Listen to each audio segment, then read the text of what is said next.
Bueno, continuando con la relación entre tectónica y objeto proyectual, vamos a decir ahora que el tema de la tectónica en relación al objeto nos enfrenta a dos tipos de problemáticas. Por un lado, la tectónica en la función de proyecto se relaciona con los conceptos y estrategias materiales que ya hemos empezado a ver en la parte anterior de la teórica, a sus instrumentos operativos, el recurso a mallas y grillas reguladoras que van a posibilitar una sistematización geométrica que se relaciona con las posibilidades tecnológicas. Y por otro lado vamos a tener la tectónica en función de su comportamiento ante los esfuerzos, propiamente sus características como estructura de sostén.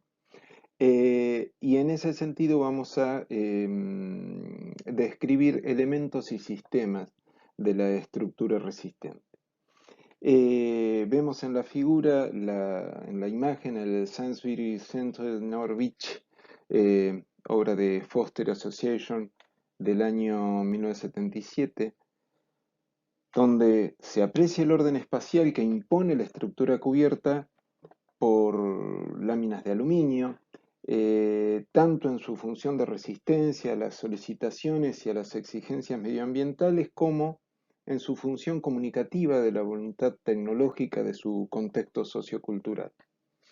Vemos cómo el espacio homogéneo es generado y regulado por la estereoestructura metálica, que es un sistema de vector activo conformado por barras y por nudos que absorben tracción y compresión, y que contiene a la vez todos los elementos de apoyo, infraestructuras, espacios de servicio, etcétera, que conforman en sí una estrategia material que determina el orden espacial como estrategia proyectual.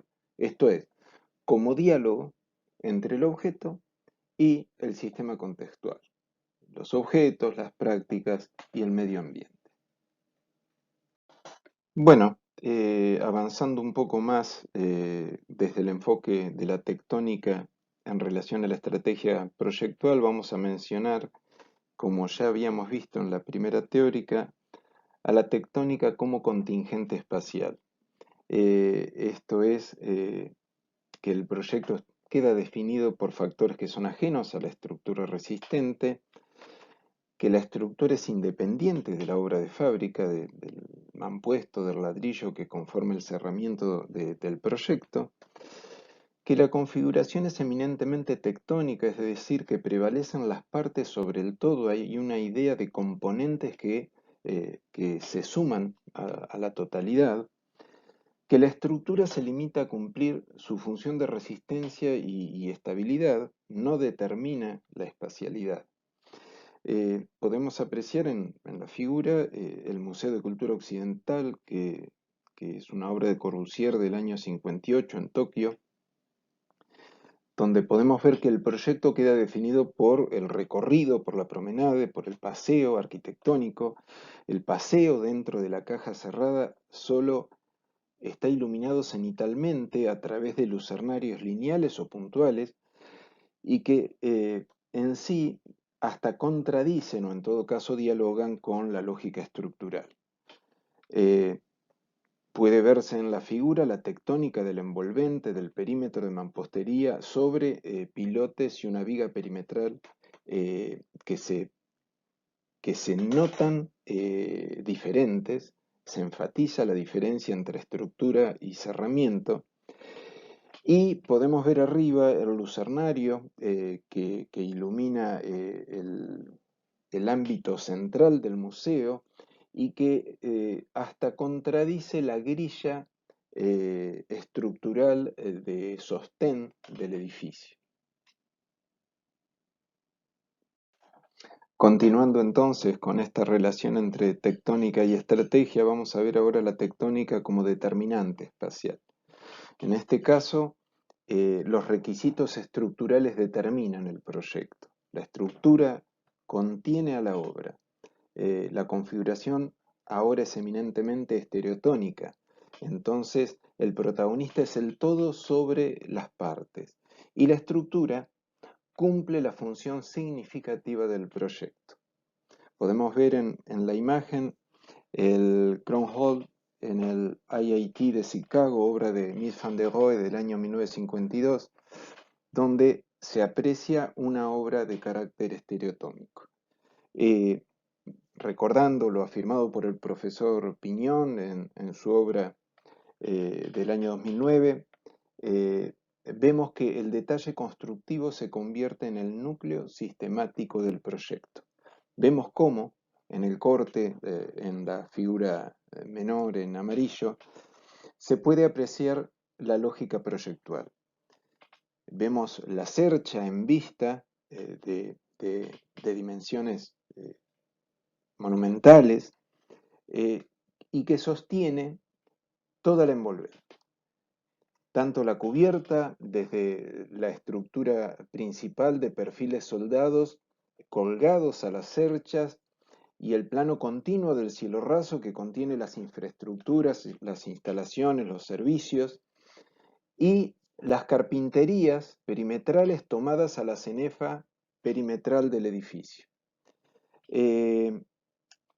A su vez, el edificio todo descansa sobre un podio que aloja el programa secundario en un semisótano, y esta característica de la arquitectura que descansa sobre un podio enfatiza su carácter estereotómico.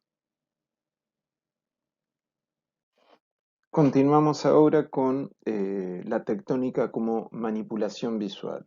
En este caso, el efecto visual determina la estructura. Es decir, que la estructura se ajusta y se altera en virtud de las exigencias extremas de estas posibles distorsiones con efectos significativos. Se recurre entonces a traspasos tecnológicos mediante uso de materiales y técnicas provenientes de la industria aeronáutica, de la industria naval y otras, digamos. La tectónica como manipulación visual la podemos ver en el caso de la imagen, el edificio de la CCTV Tower en Beijing de Ren Koolhaas, es una obra de 2012, donde en este proyecto puede entenderse la lógica material referida al campo simbólico como adecuación de la referencia a lo referido, como hemos dicho en la primera parte de la teórica.